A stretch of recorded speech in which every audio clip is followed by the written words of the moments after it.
بسم اللہ الرحمن الرحیم۔ چینل میں آنے والے سب ناظرین کو خوش آمدید۔ سب ناظرین سے درخواست ہے کہ آپ ہمارے چینل کو سبسکرائب لازمی کر دیں۔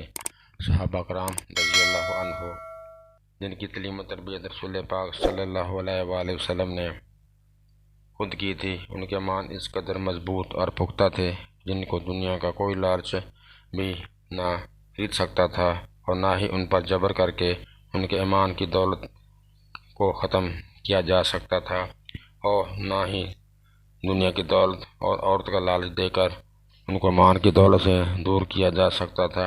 آج کا واقعہ ایک ایسے ہی صحابی رسول صلی اللہ علیہ وآلہ وسلم کا ہے جن کا نام عبداللہ بن حذافہ رضی اللہ عنہ ہے۔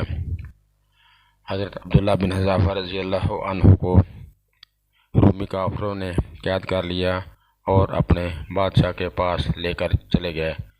بادشاہ نے آپ سے کہا، تم عیسائی ہو جاؤ، میں تمہیں اپنے حکومت میں شامل کر لوں گا اور اپنی بیٹی کا نکاح بھی تمہارے ساتھ کر دوں گا۔ عبداللہ بن حذافہ رضی اللہ عنہ نے جواب دیا، یہ تو کچھ بھی نہیں، اور تم مجھے اپنی بادشاہت بھی دے دے اور اس کے ساتھ سارے عرب کی بادشاہت میں مجھے سونپ دے، اور یہ چاہے کہ میں ایک آنکھ جھپکنے کے برابر بھی اپنے دین محمد صلی اللہ علیہ وسلم سے ہٹ جاؤں گا، تو یہ بھی ناممکن ہے۔ بادشاہ نے کہا، پھر میں تجھے قتل کرا دوں گا۔ حضرت عبداللہ بن حذافہ رضی اللہ عنہ نے جواب دیا کہ ہاں، یہ تیرے اختیار میں ہے، ایسا تو کر سکتا ہے۔ چنانچہ اس وقت بادشاہ نے حکم دیا انہیں صلیب پر چڑھا دیا جائے، اور تیر اندازوں نے قریب سے بادشاہ کے حکم پر ان کے پاؤں اور جسم کو چھیدنا شروع کر دیا، اور بار بار کہا جاتا رہا کہ اب بھی عیسائیت قبول کر لو، ہمارا دین قبول کر لو اور ہمارے دین میں آ جاؤ، لیکن آپ پورے صبر و استقلال کے ساتھ نہ فرماتے رہے کہ نہیں۔ آخر بادشاہ نے حکم دیا کہ اسے سولی سے اتار لو اور ایک پیتل کی گرم کی ہوئی دیگ لاؤ اور اس میں اس کو ڈال دو۔ بادشاہ نے ایک اور مسلمان قیدی کے بارے میں حکم دیا کہ اسے اس میں ڈال دو۔ اسی وقت حضرت عبداللہ بن حذافہ رضی اللہ عنہ کی موجودگی میں اس صحابی کو اس دیگ میں ڈال دیا گیا۔ وہ مسکین سا صحابی تھا، اس وقت بہت ہو گیا، گوشت پوشت جل گیا، ہڈیاں چمکنے لگیں۔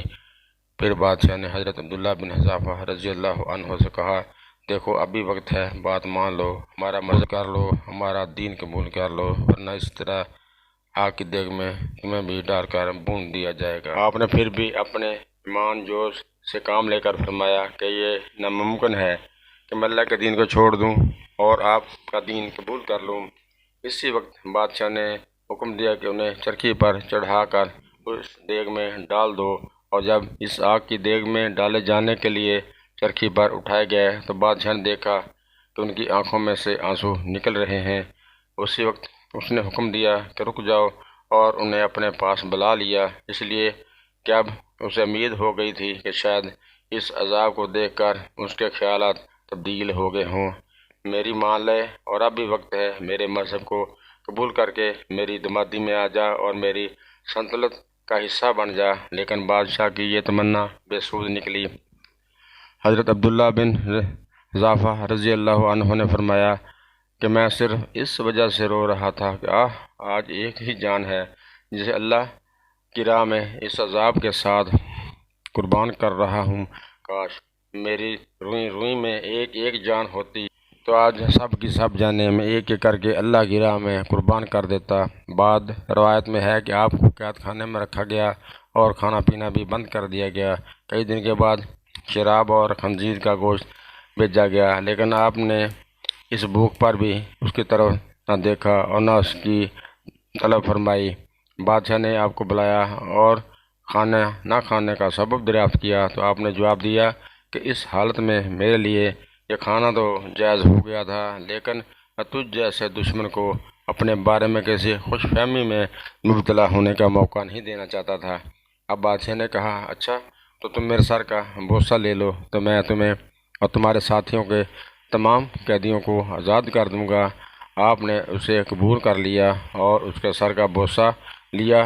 بادشاہ نے بھی اپنے وعدے کے مطابق آپ کو اور آپ کے ساتھیوں کو رہا کر دیا۔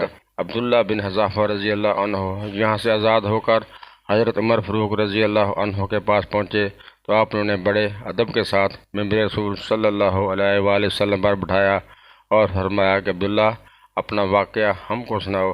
چنانچہ جب آپ نے اپنا واقعہ سنانا شروع کیا تو خلیفۃ المسلمین رضی اللہ عنہ کی آنکھوں سے بھی آنسو بہنے لگے، اور آپ نے فرمایا کہ ہر مسلمان پر حق ہے کہ عبداللہ بن حذافہ رضی اللہ عنہ کی پیشانی کو چومے، اور میں اس کی ابتدا کر رہا ہوں۔ یہ فرما کر پہلے آپ نے ان کے سر کا بوسہ لیا اور پھر تمام صحابہ کرام نے بھی آپ کے سر کا بوسہ لیا۔ یہ تھا ناظرین ایک صحابی کے ایمان افروز واقعہ کا احوال۔ امید ہے آپ کی ہماری ویڈیو آپ کو پسند آئے گی۔ جاتے جاتے آپ سے درخواست ہے کہ آپ ہمارے اس چینل کو سبسکرائب لازمی کر دیں۔ شکریہ۔